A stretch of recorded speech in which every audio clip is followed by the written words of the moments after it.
안녕하십니까. 손에 잡히는 경제 플러스 박정호입니다. AI로 사람의 목소리나 외모를 실제와 비슷하게 합성하는 기술을 딥페이크라고 하는데요. 지난 4월 유튜브에는 AI가 브루노 마스의 목소리로 뉴진스의 노래를 부른 영상이 공개돼 화제가 됐습니다. 그런데 이 영상 때문에 저작권 소유에 대한 논란이 불거지고 있습니다. 딥페이크 음악의 저작권은 대체 누구에게 있는 거냐 하는 문제인데요. AI와 관련된 지식재산권 어떻게 풀어야 할까요?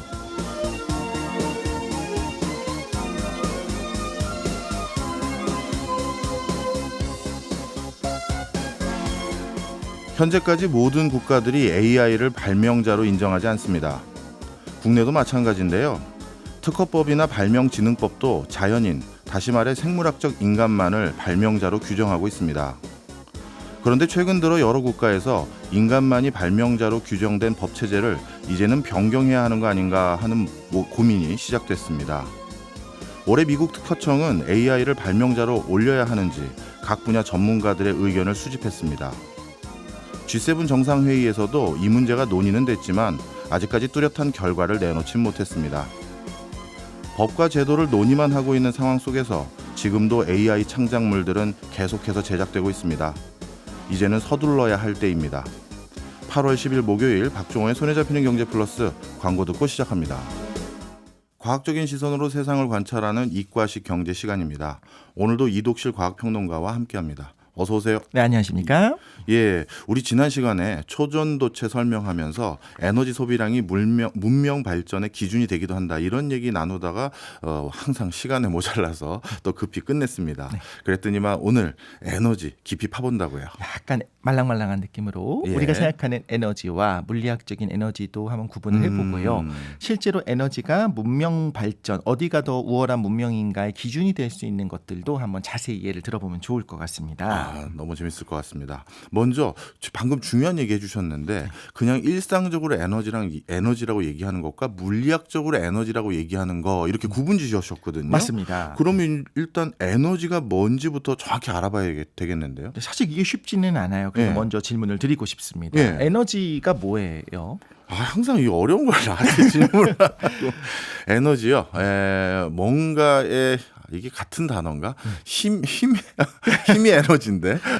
굉장히 중요한 말씀 하셨어요. 예. 왜냐하면 뒷부분에도 다시 한번 말씀드릴 수 있겠지만 실제로 1700년대 18세기 과학자들조차도 예. 힘이랑 에너지를 헷갈려 합니다. 아, 그렇군요. 그래서 사실 이런 부분들은 뭔가 명확한 정의는 나중에 세워진 거라고 보면 좋을 것 같고요. 기본적으로는 저도 퉁쳐서 말씀을 드리자면 예. 에너지가 있다. 에너지가 뭐냐? 무언가를 할 수 있는 능력은 분명히 있는데 네. 그래서 어떤 물질은 무언가를 할 수 있는 능력이 있어요. 그럼 이걸 우리가 에너지가 있다라고 얘기하는 겁니다. 그러면 여기에서 그 무언가가 뭔지가 중요하겠네요. 맞습니다. 그래서 예를 한번 들어볼게요. 이제 듣고 계신 분들도 머릿속에 떠올려 보시면 좋을 것 같은데 분명히 같은 물입니다. 그런데 이제 10도씨의 물이 있고 90도씨의 물이 있어요. 뭐가 다른가 하면 당연히 온도가 다르죠. 네. 또 온도가 다르다는 게 정확히 뭘 의미하냐라는 겁니다. 90도씨의 물은 도대체 뭘 할 수 있죠? 그 물은 뭔가 에너지를 더 많이 가지고 있을 것 같은데요. 맞습니다. 네. 그러니까 그 에너지가 뭔가를 할 수 있는 능력이 있으니까 그런 건데. 계속 동어 방법인 것 같네. 그렇죠. 말하자면 나를 뜨거워라게 할 수 있겠죠. 뜨거움을 예. 느끼게 할 수 있다라고 하는 것도 사실 우리의 감각기관을 자극할 수 있는 능력을 말하는 건데 예. 차가운 물에 우리가 열을 가하죠. 예. 그러면 이제 온도가 올라갑니다. 예. 그럼 본질적으로 도대체 뜨거운 물과 차가운 물은 뭐가 다르냐? 너무 쉽게 생각하자면 온도가 다르고 가진 열이 다르고 에너지가 다르다라고 할 수 있겠지만 도대체 그게 뭐가 다른가를 이제 파고들기 시작하면 지금은 물리학자, 예전엔 그런 분들을 철학자라고 불렀던 것 같아요. 예. 그래서 원자나 분자를 가지고는 우리가 이미 답을 알고 있습니다. 분자의 운동이 더 활발한 게 뜨거운 물이잖아요. 예. 그런데 그거 없이 생각해 봅시다. 원자와 분자로 이루어져 있다. 세상이 그렇게 되어 있다라고 모든 사람이 받아들이기 시작한 거는 불과 150년도 안 됐습니다. 예. 그렇게 생각한다면 뭐가 다를까? 뭔가 다른지 모르겠는데 다르긴 다르죠. 그렇죠. 그죠? 아무도 90도씨의 물을 벌컥벌컥 마시지는 않습니다. 예. 시속 30km로 달리는 자동차가 있고요. 똑같은 차를 가속을 해서 시속 100km로 만들었습니다. 예. 분명히 뭔가 다르죠. 그렇죠. 뭐가 다른가요? 다른 무언가에 영향을 줄 수 있는 능력이 달라졌을 것 같아요. 맞습니다. 다른 능력이 있어요. 예. 무언가를 할 수 있어요. 그것을 물리량으로 그러니까 퉁쳐서 아예 좀 빠르잖아. 예. 뭐 정확히 말하자면 우리는 운동 에너지가 더 크다. 또 다른 개념으로 운동량이 더 크다라고 얘기할 수 있습니다. 두 개는 다른 개념이긴 합니다만 이 개념을 고등학교 때는 일을 더 할 수 있는 능력 뭐 이렇게 배운 것 같은데. 아주 정확합니다. 예. 이걸 어떻게 기억하시는지 모르겠지만 일을 할 수 있는 능력을 우리가 예. 에너지다라고 이렇게 정의를 했어요. 예. 이거는 받아들이셔도 좋고 일상생활에서는 그렇게 받아들이지 않으셔도 되긴 합니다. 예. 그럼 일을 할 수 있는 능력이라 하는데 그 이름 도대체 뭐냐? 당연히 우리가 생각하는 그 노동이랑은 다른 게 되겠죠. 네. 그럼 일을 한다라고 했을 때 물리학적인 일입니다. 그럼 당연히 자기가 가진 에너지는 낮아지겠죠. 예. 내가 할 수 있는 그 일을 할 수 있는 능력이 줄어드는 거니까 캐파가 줄어드는 거니까요.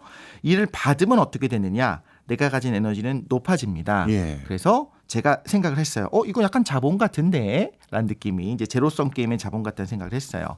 그럼 에너지의 총량, 말하자면 자본의 총량이라고 생각을 해볼게요. 이게 어떻게 되는가 봅시다. 박군이 이군에게 절대 박정우와 이덕진이 아닙니다. 박군이 이군에게 10만큼의 일을 했다. 예. 뭐 10,000원을 줬다 이렇게 생각해도 되겠죠. 예. 그럼 박군의 에너지는 10만큼 줄어들고 예. 이군은 10만큼의 일을 받았기 때문에 이군의 에너지는 10만큼 늘어납니다. 예. 상식적이죠. 예. 그 후에 이군이 다시 박군에게 10만큼의 일을 하면 예. 이제 이군의 에너지는 당연히 잔고가 10만큼 줄어드는 거고 예. 박군의 에너지는 10만큼 늘어나는 겁니다. 예. 당연히 총량, 에너지의 총량은 줄어들었다, 늘어났다 하면서 일정하겠죠. 네. 그러니까 이게 바로 우리가 알고 있는 에너지 보존 법칙이 되는 겁니다. 뭐 에너지 보존 법칙이라는 건 에너지의 총량이 일정하다 그 얘기이고 네. 방향만 바뀌거나 보존 형태만 바뀐다 뭐 이렇게 이해하면 되는 건가요? 맞습니다. 그런데 그 방향이 흥미로운 게요. 예. 에너지 보존 법칙이라고 하면 우주 전체 에너지가 보존된다. 다시 말해서 연력학 제1법칙을 말하는 거예요. 예. 그런데 에너지 전환이요. 한계가 있습니다. 가용 에너지가 일을 할 때마다 줄어듭니다. 네. 가용 에너지는 또 다른 개념이에요. 예. 그래서 쓸수록 감소하게 되는데 다르게 말하자면 에너지는요. 흐르는 방향이 정해져 있습니다. 그래서 항상 선배가 후배한테 쏘는 것처럼 아니죠. 요즘 그렇지 않습니다만 언제나 박군이 이군에게 일을 하게 되고요. 그러면서 자신의 에너지를 이군에게 전달하게 되어 있어요. 예. 그래서 이렇게 한쪽 방향으로 흐르는 걸 우리가 엔트로피의 법칙이라고 부르는 겁니다. 예. 흔히 말하는 엔트로피가 바로 요거예요. 한쪽 예. 방향으로만 할 수 있다는 건데 우주의 에너지 총량이 일정하다는 것이 연력학 제1법칙이고 흐름이 한 방향이다라고 하는 것이 연력학 제2법칙이자 엔트로피 법칙인데 제가 이거 흥미로운 이야기 제가 고등학교 때 들었다가 예. 아직까지 기억하는 겁니다. 예. 이 교과서에 일반 물리학책에 이런 내용이 써 있어요. 예. 우리가 지금 하는 모든 과학적 사실 있죠. 예. 표준 모형이니 원자 모형이니 이 모든 것들이 사실은 다 허상이었고 다 거짓이었다라고 드러난다 하더라도 예. 변하지 않는 인류의 지식의 아. 최후의 보루가 뭐냐? 그게 연력학 법칙이라는 겁니다. 그게 참 신기했어요. 되게 별거 아닌 것처럼 느껴지지만 네. 심지어 원자설이 틀렸다 하더라도 예. 연력학 법칙은 깨지지 않을 거다. 음. 이거는 최후의 보루고 사실 이 연력학 법칙은요 또 경험칙입니다. 예. 인류가 살면서 보니까 예. 항상 뜨거운 물이 식으면서 열을 방출하지 열이 모여서 뜨거운 물이 더 뜨거워지는 경우는 없더라라는 겁니다. 예. 이런 경험칙 때문에 일어나게 되는 거고요. 예. 그런데 듣다 보니까 좀 복잡하시겠죠. 당연한 겁니다. 아까 말씀드린 것처럼 250년, 300년 전만 해도 당대 지식인들도 힘과 에너지 구분도 못했고요. 하지만 좀 말씀을 드리자면 에너지, 일, 운동량, 힘, 포스라고 하는 거, 예. 일률, 파워라고 하는 게 사실 전부 다 다른 개념입니다. 네. 오랜만에 연력학 법칙에 대해서 다시 한번 정리를 할 수 있는 시간은 됐는데 네. 아까 저한테 힘과 에너지는 다르다 했는데 그건 아직 제가 이해가 안 되는데 뒤에 좀 나오나요? 안 나오지 않습니다. 왜냐하면 그래요? 요게 들어가기 시작하면 좀 복잡해지긴 하는데 에너지라고 하는 거는 사실 일을 할 수 있는 능력이잖아요. 예. 사실 일은 뭐냐면 힘을 가해서 그쪽 방향으로 이동을 하게 되면 네. 그만큼 우리가 일을 했다고 이야기를 해요. 그런데 재밌는 건 뭐냐? 힘은 위쪽 방향으로 가 있는데 네. 우리가 옆으로 이동할 수 있습니다. 예. 무거운 물질을 들었습니다. 그다음에 제가 그거를 3m 옆에다 옮겨서 내려놨어요. 예. 힘은 위로 가 있죠. 예. 중력에 반해서. 예. 그다음에 옆으로 이동했죠. 예. 그럼 제가 한 일은 0이 되는 겁니다. 일을 안 한 거예요. 예, 예, 예. 그런데 이거를요 엄밀하게 적용하면 참 사람이 친구가 사라지는 마술입니다. 예를 들면 이런 겁니다. 누군가가 너무 힘들어 이렇게 했는데 아닌데 속도 변화가 없으니까 알짜이면 0인데 이렇게 얘기한다든가. 예. 힘이라고 하는 건 사실 속도 변화, 가속도가 있어야 되거든요. 예. 혹은 무거운 거 나르느라 일하느라 수고했어 이렇게 얘기했는데 아닌데 흰 방향으로 움직이지 않았으니까 한 일은 0인데 이렇게 얘기하면 주변에 이제 친구가 순식간에 사라지는 그런 마법을 볼 수 있습니다. 절대로 이건 제 이야기가 아니고요. 제 친구 이야기를 말씀을 드리는 겁니다. 예, 확실히 친구는 없어질 것 같습니다. 맞습니다. 제 친구가 제 이야기는 아닙니다만. 네. 그럼 이제 그것도 여쭤보려고요. 태양 하면 저는 이제 태양은 에너지의 근원 이렇게 생각을 하고 있거든요. 네. 그러면 이글거리는 태양 어떻게 에너지를 생산하고 있습니까? 네, 사실 이제 복습을 하고 싶으신 분들은 송경지 핵융합 편에서 살짝 나왔습니다만 네. 다시 한번 볼게요. 우리 복습할수록 네. 이게 우리의 교양으로 쌓이게 되기 때문에 그렇습니다. 가장 유명한 식이 뭐냐? 상대론에 나오는 E는 MC 제곱이죠. 그렇죠. MC식이에요. 이게 에너지와 질량 E와 M이 등가라는 겁니다. 변환이 E와 M이 가능하다는 등가. 겁니다. 예. E는 M과 같은 거예요. 예. 그래서 질량이 에너지로 바뀔 수도 있고요. 음. 사실 에너지도 질량이 될 수가 있습니다. 입자가속기를 통해서 무언가 꽝 하고 충돌시켜서 엄청난 에너지를 가하게 되면 갑자기 후두둑하고 새로운 입자가 쏟아지는 게 바로 에너지가 입자로 바뀌는 거예요. 그렇군요. 세상에 없던 입자가 에너지를 통해서 만들어집니다. 이야. 그런데 질량이요. 어떤 이유로든 간에 세상에서 사라진다. 과연 사라진 걸까요? 사라진 게 아닙니다. 예. 분명히 에너지로 변환이 된 겁니다. 네. 그래서 별의 내부를 봤더니 너무너무 강한 엄청나게 강한 압력과 높은 온도로 인해서 별을 이루고 있는 물질 주로 수소가 될 텐데요. 네. 수소가 굉장히 가까이 있어요. 그래서 충분히 가까워지면 갑자기 어느 순간 원래는 밀어내지만 충분히 가까워지면 슉 하고 융합을 하나가 되는 융합을 할 수가 있습니다. 네. 근데 결론적으로 보자면 수소 4개가 헬륨 하나로 되거든요. 그럴 때 희한하게도 분명히 질량이 조금 사라집니다. 수소 4개의 질량 대비 헬륨 하나가 될 때 0.7%가 줄어들거든요. 예. 줄어드는 게 아닙니다. E는 MC 제곱에 의해서 에너지로. 줄어든 그치 M만큼이 2로 튀어나오는 거예요. 예. 이제 하나 근데 그 C 제곱이 붙어서 굉장히 많은 질량은 엄청난 에너지에 응축된 형태라고 생각하면 좋은데 그걸 예를 들어 드릴게요. 히로시마에 떨어졌던 원자폭탄이 예. 좀 있으면 이제 오펜하이머도 개봉합니다만 예. TNT 15,000톤의 에너지를 만들었습니다. 히로시마 예. 원자폭탄이요. 그게 우라늄 64kg 중에 예. 꼴랑 0.7g의 질량 결손 때문에 만들어진 에너지가 TNT 15,000톤이었습니다. 그러니까 64kg 중에서 0.7g의 질량이 에너지로 바뀐 게 그 정도라고요? 그 정도의 와. 위력입니다. 그러니까 우리는 저같이 한 100kg에 육박한 이런 사람들은 어떻게 보면 에너지 흐름이 있기 때문에 네. 이게 에너지로 바뀔 수는 없지만 이런 몸 질량을 가지고 있는 사람들은 엄청난 에너지가 응축되어 있는 상태다라고 하면 뭔가 이제 자존감이 뿜뿜 되는 게 있는 것 같습니다. 점점 친구는 안 생기실 것 같은 맞습니다. 친구 해주세요. 예.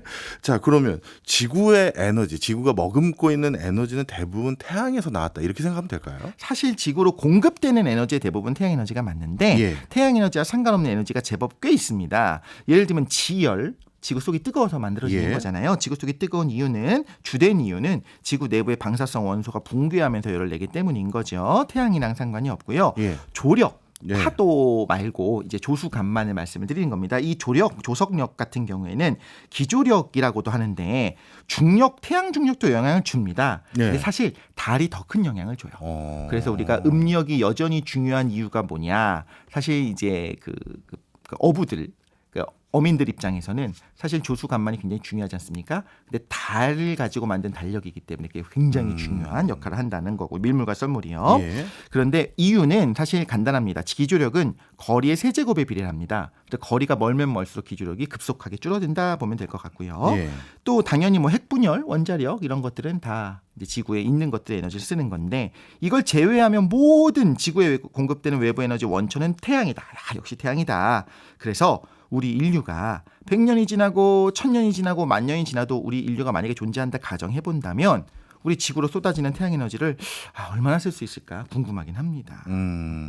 예. 지금까지 한번 그럼 에너지에 대해서 제가 배운 걸 정리를 해보면 에너지라는 건 무언가를 할 수 있는 능력 이렇게 평가를 받는데 에너지 보존 법칙이라든가 엔트로피 법칙으로 에너지라는 게 하나의 어떤 룰을 가지고 그건 만고불변의 진리처럼 변하지 않는 형태로 운영이 된다. 이렇게 이해하면 될 것 같고요. 네. 그리고 아주 흥미로웠던 건 에너지는 질량으로 바뀌거나 질량이 줄어들면 에너지로 바뀌는 그런 그런 일들이 생긴다라는 것도 재밌게 배웠습니다. 맞습니다. 자, 그러면 오늘 우리가 깊이 나눠보기로 한 주제인 우주 문명을 만났어요. 외계인이 있는지 없는지 모르겠습니다만 네. 그러면 누가 더 우수한 문명인지 겨뤄봐야 되는데 그 척도를 어떻게 에너지로 파악하죠? 네, 일단 카르다쇼프 척도라는 것이 있습니다. 예. 일단 우리가 외계 생명체를 만난다면 아예 생명체인 거를 못 알아볼 수조차 있어요. 우리가 생각하는 것처럼 머리가 있고 뭐 감각기관과 두뇌 이런 중앙처리 장치가 있을 거라는 생각 자체가 지구 중심적이죠. 아, 너무 선입견이네요. 그렇죠. 그렇네요. 그렇지 않을 수도 있는 겁니다.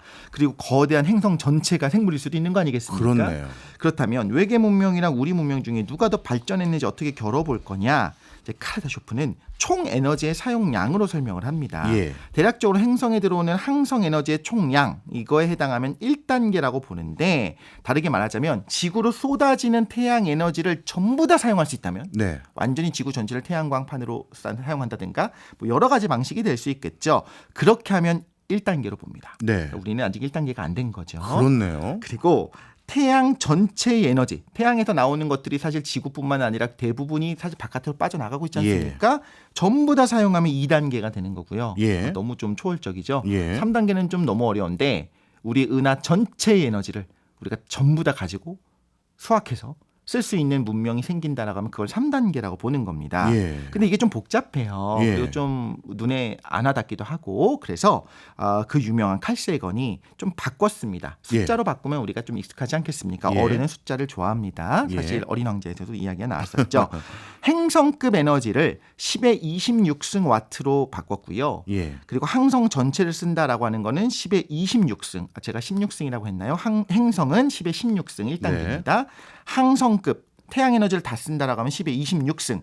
은하급이 되면 10의 36승. 36제곱 네. 이렇게 바꿔놨거든요. 예. 현재 우리는 얼마나 쓰냐면요. 10의 13제곱 와트를 쓰고 있어요. 10의 16와트를 16제곱을 써야 되는데 13와트를 쓰고 13제곱을 쓰는 거니까 조금 모자르네요. 그렇죠. 근데 그 조금이 굉장히 차이가 많이 나는 거죠. 그렇죠. 공이 3개가 붙는데. 맞습니다. 지금 0.7단계 정도로 보는데 만약에 우리가 1단계 문명이 되려면 지금보다 500에서 1000배의 에너지를 더 수확해서 쓸 수가 있어야 되는 겁니다. 예. 이 정도면은 뭐 단순히 이렇게 비유적으로 표현해도 되는지 모르겠습니다만 지구상의 에너지 문제가 다 해결되는 건가요? 아, 그렇죠. 사실 어떻게 생각하냐면 500배에서 1000배의 에너지를 마구 쓸 수 있다라고 한다면 이렇게 예. 생각하는 거예요. 지금 태풍 때문에 난리가 났습니다. 네. 물론 태풍 하나가 가지고 있는 에너지가 너무너무 커요. 그래서 뭐 예를 들면 히로시마 원자폭탄 다시 한번 비교를 드리자면 거의 10,000개 정도의 에너지가 있습니다. 하지만 우리가 지금의 1000배 정도의 에너지를 마음껏 사용할 수 있다고 하면 기후변화 바꿀 수 있습니다. 네. 그냥 그대로 태풍도 정지시키는 것도 가능하고요. 인공적으로 에너지 순환도 가능하다는 거죠. 그렇군요. 그러면 에너지 말고 혹시 과학계에서는 문명의 우월이라고 해야 될지 문명의 그 구분을 할 수 있는 척도 이런 걸 달리하는 방법이나 뭐 이런 건 없나요? 사실 저는 요게 또 와닿긴 했는데 예. 칼 세이건은요. 예. 정보의 양으로 문명 단계를 좀 나눴습니다. 그래서 에너지는 팡팡 쓰지만 마구 낭비할 수도 있잖아요. 예. 그런데 현대 문명의 정보량이 약 10조 비트 정도라고 두고 예. 이걸 기준으로 해서 이제 문명 단계를 설명을 하기 시작합니다. 그래서 이런 많은 정보들을 비트로 바꿔서 이걸 가지고 이게 많을수록 문명이 발달한 거다라고 보는 건데 네. 제가 좀 잘못 말했네요. 정보가 물론 쓰레기 같은 정보도 많이 있을 수는 있습니다만 그래도 평균을 내게 되면 예. 무언가 많은 활자가 있고 많은 데이터들이 쌓여 있다라고 한다면 그 네. 정보가 많다고 한다면 발전한 문명의 가능성이 있죠. 인간을 보자면 문자가 발명되는 순간에 그 네. 전보다 또 금속 활자와 책이 발명되는 순간 그 이후로 당연히 갑자기 팽창하지 않았겠습니까? 그래서 요걸 가지고 이야기를 하기도 하고요. 예. 누군가는 미세 기술을 가지고 척도를 나누기도 합니다. 그래서 유전자 변형할 수 있는 능력, 더 미세하게 들어가기 시작하면 원자를 합성할 수도 있고 초립자를 합성할 수도 있고 이렇게 하면 더 강한 문명이 아닌가 이렇게 이야기하기도 합니다. 사실 예. 근데 이 부분보다도 교수님 어떻게 생각하시는지 그런 부분이 궁금하기도 해요. 네, 뭐 갑자기 정보 얘기도 또 해주셨으니까 거기에 대해서 먼저 생각나는 걸 말씀드리면 사실 그 경제나 경영학에서는 정보가 많은 게 중요한 게 아니에요. 인지할 수 있는 정보가 중요한 겁니다. 좋죠. 그러니까 간단히 말씀드리면 백화점에 가서 다 물건 사면 위로 올라가시면 사은품 드려요. 사은품 가져가세요 하잖아요. 네. 그런데 그 사은품 개수를 보면 항상 백화점 말 그대로 100가지 물건 이상이 있어서 백화점인데 네. 사은품의 종류는 항상 2개, 3개 종류 중에 고르라고 해요. 맞아요. 네. 예를 들어서 소비자 만족을 원하려면 한 100개는 아니더라도 한 20개나 10개 이상의 구비를 해놓고 이 중에 필요하신 걸 가져가라, 원하는 걸 가져가라 하면 만족이 더 높을 것 같은데 이게 그렇지 않다라는 거죠. 너무 많은 정보라든가 너무 많은 선택지를 주면 자신의 선택에 대해서 만족도가 높아지는 게 아니라 오히려 만족도가 떨어지는 거예요. 그래서 우리가 식사 오늘 점심 뭐 먹을지 할 때마다 네. 너무 괴로운 건가요? 그런 거랑 똑같은 거죠. 예를 들어서 그 백화점 사은품으로 하나를 선택해서 집에 가지고 가는데 갑자기 이런 말 해본 적 있잖아요. 아, 아까 그냥 그거 고를 걸. 맞네요. 예, 맞죠. 네. 그러다 보니까 이렇게 선택지가 많은 거, 달리 말하면 정보가 그냥 무한히 많은 건 아무 정보가 없는 것과 거의 동일한 효과를 주기도 합니다. 그래서 경제 쪽에선 정보를 선택적으로 보여주는 걸 더 잘하려고 노력해요. 그 말하자면 굉장히 더 잘 경영을 한다는 거는 큐레이팅을 좀 잘한다라고도 볼 수 있겠네요. 그 표현이 딱 적합한 것 같습니다. 네. 오늘 되게 재밌었습니다. 다음번에도 정보도 해봐야 될 것 같고. 알겠습니다. 지금까지 이독실 과학평론가였습니다. 오늘도 고맙습니다. 감사합니다. 저희는 광고 듣고 2부로 돌아오겠습니다. 세상 모든 책을 경제적으로 읽어보는 체크리스트 시간입니다. 오늘 책은 장동석 출판평론가가 소개해드립니다. 어서 오세요. 안녕하세요. 예, 오늘은 어떤 책부터 먼저 만나볼까요? 독일 작가 미하엘 엔데가 1973년에 발표한 작품입니다. 모모라는 판타지 문학인데요. 네. 깊이 있는 사유, 철학적 메시지를 담고 있는 작품이다. 이런 평가를 오랫동안 받고 있습니다. 어린이부터 어른까지 모든 세대의 사랑을 받고 있는 작품인데요. 전 세계 한 50개 언어 정도로 번역이 되었다고 하고요. 우리나라에서만 20여 년간 무려 150만 부 이상. 그러니까 웬만한 집에는 다 있을 거다. 그렇네. 이렇게 생각해 볼 수 있는 책인데요. 이탈리아에서는 이 작품으로 영화와 애니메이션을 만들기도 했습니다. 예, 저도 읽어봤지만 이렇게 많은 분들이 애독하신지 몰랐네요. 아마 그래도 읽어보신 분들도 많이 계시겠지만 그래도 짧게 내용 한번 훑어주시죠. 예, 한때는 굉장히 화려한 도시였습니다. 하지만 시간이 지나면서 허름해진 한 마을 원형 극장에 언제부터인지 모르겠는데 어린 소녀 하나가 살기 시작합니다. 이름은 모모인데요. 네. 이게 8살인지 12살인지 분간할 수도 없는 정말 작은 체구의 소녀였는데 하지만 깜짝 놀랄 만큼 커다랗고 예쁜 눈을 가진 소녀여서 마을 사람들의 사랑을 받기 시작합니다. 그렇죠. 깜짝 놀랄 만큼 예쁜 것도 있지만 모모한테는 특별한 재주도 있죠. 맞습니다. 다른 사람의 말을 잘 들어주는 게 특별한 재주였는데요. 사실 요즘 말로 이제 리액션이 좋다 이런 건 아니에요. 다만 모모가 가만히 앉아서 따뜻한 마음을 갖고 온 마음으로 이야기를 들어줄 뿐이거든요. 정말 이때 커다랗고 까만 눈으로 상대방을 이렇게 바라보는데 모든 사람들이 다 그 앞에서 그냥 자기의 이야기를 다 털어놓고 훌훌 이제 근심거리를 정말 내려놓고 떠나는 그런 소녀였는데 이 모모가 어린 소녀임에도 불구하고 어른들도 와서 자기 고민을 털어놓으면 이렇게 몇 마디 해주지 않았는데 이런 해답이 있었네? 이러면서 다들 이제 마을 사람들이 이제 자기 자리로 돌아가게 되죠. 예, 많은 사람들의 고민을 들어주는 사람, 정말 마을 사람들이 이뻐했겠어요. 예, 앞서 제가 한때는 화려한 도시라고 말씀드렸지 예. 않습니까? 근데 이제 쇠락했어요. 그러니까 마을 사람들이 좀 가난해졌겠죠? 그런데 그런 것에 구애받지 않고 마을 사람들이 모두 심성이 고왔어요.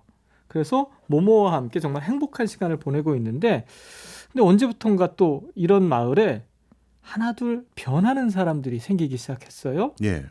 시간을 좀 절약해야 한다는 말을 하는 사람들이 많아졌고요. 그것과 더불어서 좀 더 많이 가져야겠어. 욕심이 나. 이런 말을 하는 사람들도 이제 하나둘 늘어나기 시작합니다. 왜 갑자기 마을 사람들의 태도가 달라졌을까요? 제가 앞서 판타지 문학이라고 말씀드렸지 않습니까? 예, 시간 저축 은행이라는 것이 나오거든요. 예. 여기서 일하는 회색 신사들 때문이에요. 예.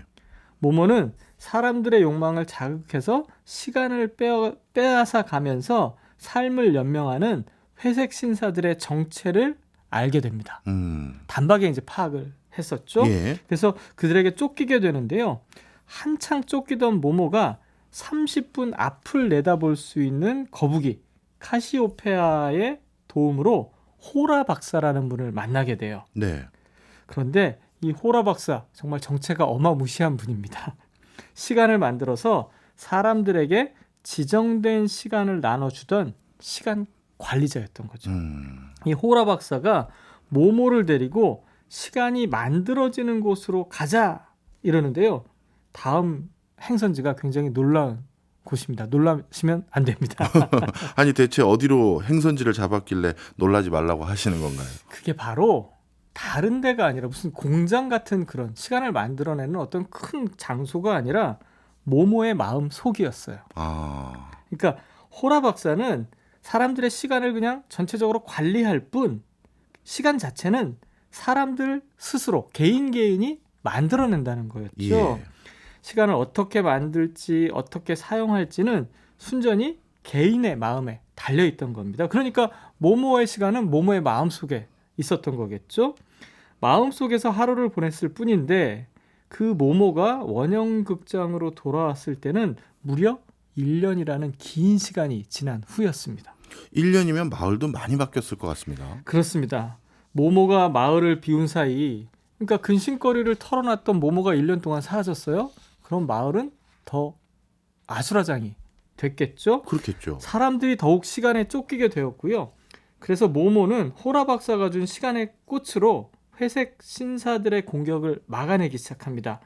결국 이제 마을 사람들이 예전 모습으로 하나둘씩 돌아오게 되는데요. 시간은 그 자체로도 중요하지만 그것에서 얻을 수 있는 것이 훨씬 더 많다는 것을 우리가 좀 깨달을 수 있어야 할 것 같은데요. 뭐 가족과 이웃 정을 나눌 수도 있고요. 웃음과 행복을 함께 나눌 수도 있지 않습니까? 그러니까 모모는 시간의 소중함과 의미를 다시금 일깨워주는 우리 시대의 어떤 고전 같은 작품이어서 여지까지도 많은 분들에게 사랑을 받고 있다 이렇게 보실 수 있을 것 같습니다. 그렇네요. 사실 저를 비롯해서 많은 분들이 그냥 알 수 없게 그냥 시간에 쫓기기만 하는데 네. 정말 시간의 의미를 한번 다시 생각해 볼 때 다시 읽어보면 좋을 책인 것 같습니다. 네. 자, 모모 다음으로 우리가 읽어볼 책은 뭘까요? 짤막하게 사전 설명 하나 드리고 가겠습니다. 네. 사실 모모는 시간에 관한 가르침뿐만 아니라 다양한 철학적 이야기, 여러 가지 가르침을 많이 주고 있어요. 그런데 저는 오늘 이 작품에서 모모가 잘 듣는 사람이었다는 것에 좀 집중해봤습니다. 여기서 착안한 책인데요. 소리 표현 컨설턴트 혹은 소리 표현 설계자라고 이제 자기의 직업을 밝힌 미테일러 치호라는 분의 사운드 파워라는 책 소개해 드리려고 합니다. 네. 다소 생소한 영역에서 일하는 저자는 경제, 정치, 교육, 의료에 이르기까지 다양한 분야에서 혁신적인 소리 비즈니스가 생겨날 것이다 라고 말하고 있습니다. 예. 청각에서 얻은 정보가 시각 정보보다 2배 빠르게 뇌에 전달된다고 해요. 소리는 우리가 알아차리지 못할 뿐 인간의 의식과 감정 그리고 의사결정에 강력한 영향을 주는 요소인데요. 그래서 우리가 깨닫지 못하는 사이에 특정 행동을 유도하기도 한다. 이렇게 저자가 이야기하고 있습니다. 청각 뭔가 중요할 것 같기도 하고 소리 표현 설계자라든가 소리 비즈니스 뭔가 흥미롭긴 한데요. 이걸 좀 이해하려면 뭔가 소개를 좀 해주셔야 될 것 같은데요. 예, 네. 우리 보통 대형마트가 아니어도 웬만한 곳에 가면 예. 배경음악, BGM이 흘러나오지 않습니까? 예. 그런데 마트에서 흘러나오는 배경음악을 조금 느린 것으로 바꾸면 매출이 32%나 증가한다는 연구 결과가 있습니다. 술집에서는 빠른 음악을 틀어놓으면 테이블당 주문하는 술이 평균 3잔 이상 많아진다고 하고요. 예. 와인 가게에는 클래식을 틀어놓으면 비싼 와인의 구매율이 높아진다고 합니다. 그러니까 이제 소리라는 것이 우리가 생각하는 것보다 훨씬 더 강력해서 사람들의 마음에 여러 가지 요소들을 자극한다라는 것이죠. 마트에서는 배경음악이 느리면 사람들이 느리게 쇼핑을 한다는 거예요. 아, 술집에 음악이 빠르면 사람들이 원샷하는 비율이 높아지는 거죠. 네. 참 대단하네요. 예, 저자가 그래서 앞서도 말씀드렸지만 정치, 경제, 뭐 교육, 의료 다양한 분야에서 이미 소리 활용법이라는 것이 이용되고 있기 때문에 세계적인 기업들도 이런 것들을 마케팅과 브랜딩에 접목시키고 있다 이런 이야기를 하면서 폭넓은 비즈니스 전략에 어떻게 활용할지에 대해서 얘기하고 있습니다. 우리가 의식하지 못하는 사이에 소리의 영향을 참 많이 받네요. 네, 사실은 음식 맛이 굉장히 중요한 역할을 하지만 예. 음악도 맛에 영향을 준다고 저자는 얘기하고 있고요. 공포감, 왜 그 호러 영화 같은 데 보면 이렇게 확 사람들의 마음을 끌어당길 음악 나오지 않습니까? 결국 이런 것이 영화의 공포감을 굉장히 배가시켜 준다고 해요. 뿐만 아니라 잘못 사용할 경우에는 건강까지 해치게 되는 연구 결과도 있거든요. 예. 이런 이유들 때문에 저자는 인간이 가장 편안하게 느끼는 공간을 만들기 위해서는 사운드를 잘 디자인해야 한다. 기업으로서는 소비자 유혹하기 위해서 어떤 소리를 들려줘야 할지 또 어떻게 듣는 사람들에게 신뢰감을 줄 수 있을지에 대해서 끊임없이 연구하면서 고객들을 맞이할 준비를 해야 한다. 이것은 육아, 교육 분야에서도 상당히 많은 요소들을 자극하고 있다라고 또 이야기해주고 있습니다. 아, 육아와 교육까지요? 여기에도 혹시 저자가 든 예시 같은 게 있을까요? 예, 미국의 디즈니사가 별에게 소원을 이라는 노래를 비즈니스 앤썸으로 선택을 한 적이 있었는데요. 예. 그 이유가 그 노래의 멜로디가 현실 세계에서 꿈의 세계로 나아가는 듯한 느낌을 주기 때문이었다는 거예요. 뭐 디즈니의 뭐 여러 가지 애니메이션은 사실 이런 부분에 굉장히 강점이 있지 않습니까? 이 노래는 특히 도입에서 음이 한 옥타브 올라가면서 웅장함과 장대함을 느끼게 해주는데 이게 메이저 키에서는 이제 4분의 4박자 밝고 경쾌한 것을 그래서 전진하면서 약동하는 느낌을 준다고 이제 저자가 얘기하고 있는데요. 여기에 더해서 곡의 빠르기를 심박수와 비슷한 58 BPM으로 맞춰서 차분하고 평화로운 느낌까지 더했다는 거예요. 예. 그러니까 이 모든 것이 월트 디즈니가 가지고 있는 이상 이것과 굉장히 잘 맞아 떨어졌다. 그러면서 애니메이션도 단순하게 만들어지는 것이 아니라 소리를 어떻게 입힐 것인가 굉장히 고민하고 있다. 저자가 이야기해주고 있습니다. 아, 그렇군요. 혹시 이런 내용에 대해서 과학적인 증빙이라든가 설명도 있을까요? 여러 가지 연구 결과가 있는데 예. 높은 음은 감정을 들뜨게 하죠. 예. 뭐 EDM 뭐 다 잘 아시지 그렇죠. 않습니까? 예. 그래서 쇼핑몰에 음이 높은 밝은 이미지를 주는 메이저 사운드를 틀어놓으면 사람들의 쇼핑과 식사에 대한 의욕을 훨씬 더 북돋워 준다는 거예요. 예. 그리고 식당에서 느린 음악을 틀면 사람들이 오랫동안 식당에 머뭅니다. 예. 그러면 이제 회전율이 또 낮아지겠죠. 그렇죠. 하지만 머무는 시간이 길다고 해서 음식 주문량이 크게 늘어나지는 않거든요. 예. 한 번에 먹을 수 있는 양이 머무는 시간에 비례해서 늘지 않기 때문인데요. 꽃가게에서도 사실은 로맨틱한 음악을 틀어놓으면 고객들이 사가는 꽃의 종류와 수가 훨씬 더 늘어난다고 해요. 네. 보통 우리는 장미 주세요 이러지 않습니까? 예. 그런데 국화도 사고 수국도 사고 그런 음악들의 효과가 있다는 건데요. 고객이 꽃에 대한 잠재적으로 가지고 있는 이미지를 로맨틱한 음악이 자극해서 구매를 늘린 결과로 이어진다는 거죠. 그렇군요. 요즘은 상업적인 공간에서 음악을 틀어드리려면 그게 다 돈으로 내야지만 가능한데 그렇죠. 굳이 그걸 돈을 내서 음악을 틀어놓는 이유가 다 있었네요. 그렇습니다. 마트 우리가 뭐 너무나 자주 이용하는데 상품 코너마다 배경 음악을 다르게 틀어놓는 곳도 있다고 그래요. 매장 입구에는 좀 신나고 리드미컬한 음악을 틀어놓으면 쇼핑몰로 들어가는 소비자들의 기분이 당연히 좋아지겠죠. 그렇겠죠. 채소와 과일 코너에는 냇물 소리, 새 지저귀는 소리 틀어놓으면 신선하겠다. 이런 느낌도 받을 수 있고요. 그리고 매장 가운데 영역, 사람 목소리 없이 악기만으로 구성된 메이저 느린 연주곡을 틀어놓으면 고객들이 그 중심에서 이렇게 동심원을 그리면서 넓혀가면서 쇼핑을 한다는 거예요. 예. 오래 머물게 된다라는 것이죠.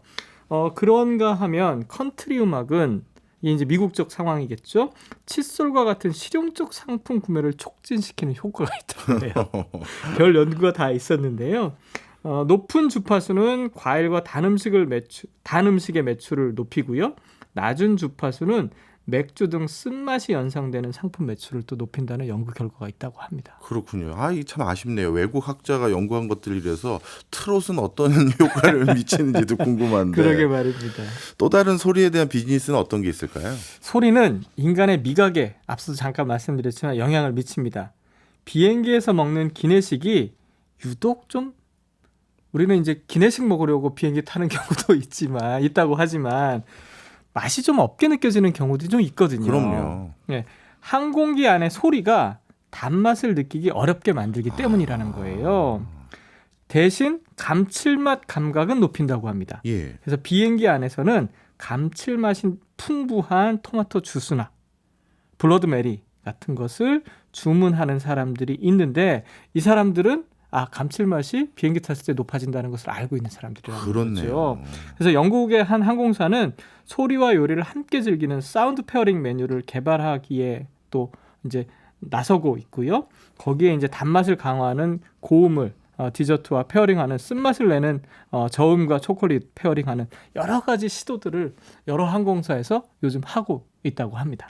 듣고 보니까 진짜 항공사 기내식에 토마토 소스라든가 이런 게 들어가는 비중이 더 높은 것 같고 꼭 그 소스 주면 토마토 케첩을 따로 주는 경우도 있는데 어찌 보면 기내식의 만족도를 높이려고 그런 게 아닌가 싶기도 한데요. 그렇죠. 이런 연구 결과들이 계속 나오고 있기 때문에 그리고 또 서비스직들이지 않습니까? 이런 어떤 고객 만족도를 위해서 끊임없이 또 설문조사를 또 하고 있겠죠. 그렇겠네요. 이렇게 기업들이 청각을 비즈니스에 활용하는 이유가 다 있었는데 근데 원래 청각보다는 우리 인간은 시각의 동물이라고 하지 않습니까? 그렇죠. 우리는 보는 것에 다 유혹 당하는 사람들이지 않습니까? 예. 그런데 청각이 시각보다 우위에 있다는 증거가 반응 속도 말고도 여러 가지 또 있다고 그래요. 먼저 청각은 우리가 자고 있어서 못 듣진 않지 않습니까? 알람 소리 듣고 깨지 않습니까? 네. 24시간 쉼없이 정보를 수집하고 있다는 거예요. 결국은 그러니까 시각처럼 눈을 또 깜빡일 일도 없어요. 예. 그러니까 항상 열려 있는 거죠. 그렇네요. 눈을 감아서 정보를 차단한 일이 없다는 거겠죠. 게다가 좌우에 하나씩 있지 않습니까? 눈도 뭐 좌우에 하나씩 있지만 귀는 상하, 좌우, 전후 모든 방향의 소리를 감지할 수 있다라는 거죠. 네. 그래서 우리는 자는 동안에도 소리 감지하고 위험 포착하고 사실은 이제 침대에서 떨어질 때 우리가 본능적으로 깨지 않습니까? 예. 소리의 영향도 있다라는 거예요. 그게 이 책은 소리에 반응하는 인간의 감각에 대해서 구체적으로 설명하고 있습니다. 비즈니스적 요소도 설명하고 있지만 소리에 반응하는 인간의 감각에 대해서 굉장히 구체적으로 설명하고 있어서 사실은 비즈니스 영역에서도 굉장히 유용하게 사용되겠지만 우리는 어떤 존재인가, 소리에 대해서 우리는 어떤 존재인가에 대해서 굉장히 잘 파악할 수 있는 그런 책이기도 합니다. 그렇군요. 오늘 모모하고 사운드 파워 이 두 개는 어떻게 링크해야 될지 잘 모르겠는데 두 권의 책을 함께 권하신 진짜 이유 말씀 주시죠. 제가 앞서 말씀드린 것처럼 듣는 행위에 대해서 제가 좀 인상 깊었다고 말씀드렸지 않습니까? 예. 결국 기업의 마케팅 수단으로 활용될 정도까지 듣는다는 행위는 중요해지고 있습니다. 그런데 여기서 한 발 더 나아가서 우리가 귀 기울여 듣는 행위란 도대체 무엇인가? 우리 사회 이웃, 타자, 타인에 대한 공감을 표현할 수 있는 가장 원초적인 행위가 아닐까? 그래서 오늘 이 책 함께 소개해 드렸습니다. 예, 저도 더 열심히 듣겠습니다. 지금까지 장동석 출판 평론가였습니다. 오늘도 고맙습니다. 고맙습니다. 지금 나가고 있는 노래는 뉴진스의 하이보이입니다. 오늘 오프닝 때 유튜브에서 AI 브루노 마스의 목소리로 뉴진스의 노래를 부른 영상이 있다고 말씀드렸죠. 바로 이 노래입니다. 박종원의 손에 잡히는 경제 플러스는 내일 아침 11시 5분에 다시 찾아오겠습니다. 고맙습니다.